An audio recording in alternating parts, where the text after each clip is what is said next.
Di sini saya akan menjelaskan esai yang telah saya buat dengan judul Penerapan Teori Bilangan dalam Sistem Kriptografi Modern, diambil dari bab 10 buku Burton 2007.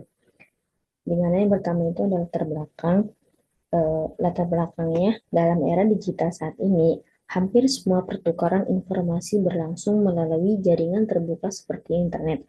Kondisi ini membuat data yang dikirim beresiko untuk disadap, dicuri, atau dimanipulasi oleh pihak yang tidak bertanggung jawab. Oleh karena itu, kriptografi hadir sebagai metode untuk menjaga kerahasiaan dan keamanan pesan.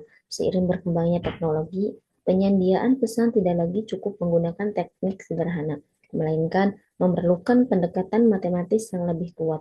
Disinilah teori bilangan memainkan peran penting sebagai dasar struktur pengamanan informasi. Yang selanjutnya, apa itu kriptografi? Kriptografi adalah ilmu yang mempelajari cara mengamankan informasi agar hanya dapat dibaca oleh pihak yang berhak. Pada masa awal, kriptografi banyak menggunakan teknik substitusi huruf untuk menyamarkan isi pesan.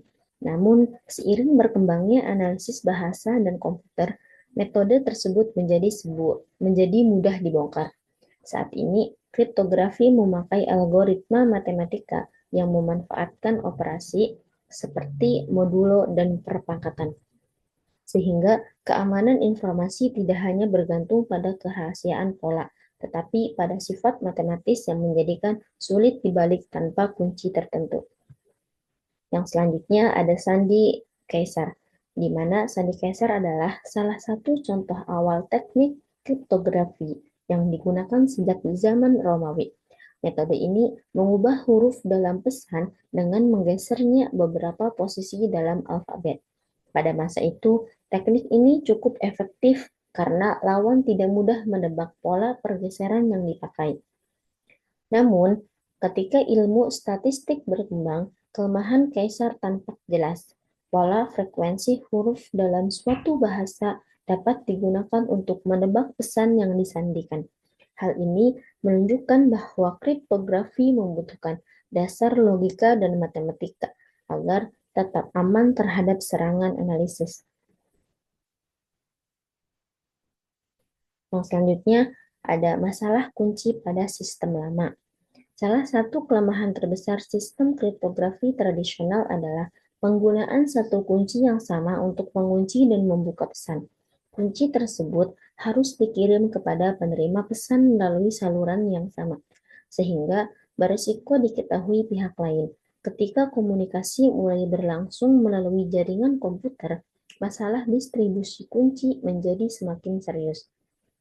Tantangan ini mendorong lahirnya pendekatan baru, yaitu kriptografi kunci publik, yang memungkinkan seseorang mengirim pesan aman tanpa harus berbagi kunci rahasia secara langsung kepada penerima. Yang selanjutnya ada kriptografi kunci balik. Kriptografi kunci balik adalah metode yang memisahkan kunci menjadi dua jenis, yaitu kunci publik dan kunci privat. Kunci publik dapat dibagikan secara bebas untuk menginskripsi pesan, sementara hanya kunci privat yang dapat digunakan untuk membuka pesan tersebut. Ide ini sangat revolusioner, revolusioner karena memungkinkan pertukaran pesan aman di jaringan terbuka. Kekuatan sistem ini berasal dari fungsi satu arah yang mudah dilakukan ke depan, tetapi hampir mustahil dibalik tanpa kunci privat. Beberapa metode terkenal seperti RSA memanfaatkan sifat bilangan prima besar untuk menciptakan keamanan sistem. Yang selanjutnya, konsep fungsi satu arah. Dasar dari kriptografi modern terletak pada konsep satu arah, yaitu operasi matematika yang mudah dilakukan pada satu arah, tetapi sangat sulit dibalik tanpa informasi tertentu. Misalnya, menghitung perpangkatan modulo dalam teori bilangan dapat dilakukan dengan cepat menggunakan komputer. Namun, mencari pangkatnya kembali dikenal sebagai masalah logaritma diskret yang memerlukan waktu sangat panjang jika tidak memiliki kunci rahasia.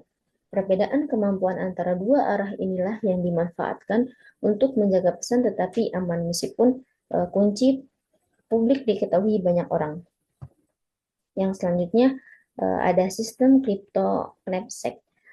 Sistem knapsack adalah salah satu contoh metode kriptografi kunci balik yang memanfaatkan masalah kombinatorik dalam matematika. Pada dasarnya, knapsack mengubah pesan biner menjadi kombinasi angka tertentu, kemudian menjumlahkannya sehingga menghasilkan nilai yang seolah tanpa acak. Sistem ini menarik karena meskipun mudah menghitung jumlah dari kombinasi tertentu, sangat sulit menemukan kombinasi yang menghasilkan jumlah tersebut tanpa mengetahui pola awalnya. Ide ini menjadikan knapsack sebagai penerapan awal konsep fungsi satu arah dalam kriptografi. Yang selanjutnya ada cara kerja knapsack. Agar lebih efisien, knapsack memakai deret khusus yang disebut uh, superenskricing sebagai kunci privat. Deret ini memungkinkan pemilik kunci memahami bagaimana pesan biner dibentuk hanya dengan melihat hasil jumlah akhir. Namun, agar sistem dapat digunakan secara publik, deret superenskricing tersebut harus disamarkan menggunakan operasi modulo dan pengali tertentu. Hasil penyamaran inilah yang kemudian menjadi kunci publik. Pengiriman pesan cukup menjumlahkan angka sesuai bit pesan, sedangkan penerima dapat membalik proses tersebut dengan mudah karena mengetahui struktur deret aslinya. Selanjutnya itu ada kelemahan knapsack dan tantangan di masa depan. Kelemahan knapsack yaitu penyamaran deret bisa dibongkar menggunakan analisis matematika. Yang selanjutnya, pola superenskricing akhirnya terlihat kembali. Yang selanjutnya, sistem tidak aman untuk aplikasi modern. Yang terakhir, tetapi sangat penting secara historis dalam perkembangan kunci balik. Yang selanjutnya ada tantangan masa depan. Yang pertama, munculnya komputer kuantum dapat mempercepat pemecahan logaritma diskret. Yang kedua, metode kripto saat ini bisa jadi tidak aman di masa depan. Yang ketiga, peneliti mulai mencari post kuantum kriptografi. Yang terakhir, ada teori bilangan tetap jadi dasar pencarian sistem baru. Yang selanjutnya ada akar primitif dan aplikasi nyata. Akar primitif dan aplikasi nyata akar primitif.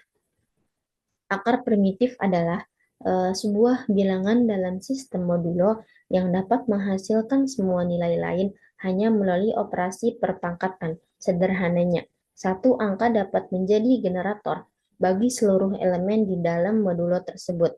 Konsep ini penting dalam kriptografi karena proses perpangkatan mudah dihitung, tetapi mencari pangkat asalnya sangat sulit sehingga membentuk dasar fungsi satu arah yang dipakai dalam sistem keamanan modern. Yang selanjutnya, aplikasi nyata akar primitif. Akar primitif itu digunakan dalam metode Diffie-Hellman dan El-Gamal. Pada Diffie-Hellman, dua pihak dapat membuat kunci rahasia yang sama tanpa membagikan kunci itu secara langsung. Sementara El-Gamal memakai prinsip perpangkatan modulo untuk membentuk kunci publik dan privat dalam enkripsi pesan serta tanda tangan digital. Kedua metode ini menunjukkan penerapan teori bilangan dalam keamanan data modern. Dan yang terakhir, implementasi modern di mana ada WhatsApp, Signal, dan Telegram. Pertukaran kunci aman. Yang kedua, HTTPS di situs web, keamanan saat browsing. Yang selanjutnya ada perbankan online, transaksi trankripsi. Yang terakhir ada blockchain, yaitu verifikasi transaksi menggunakan konsep serupa. Mungkin cukup sekian dari saya. Mohon maaf apabila ada kesalahan kata.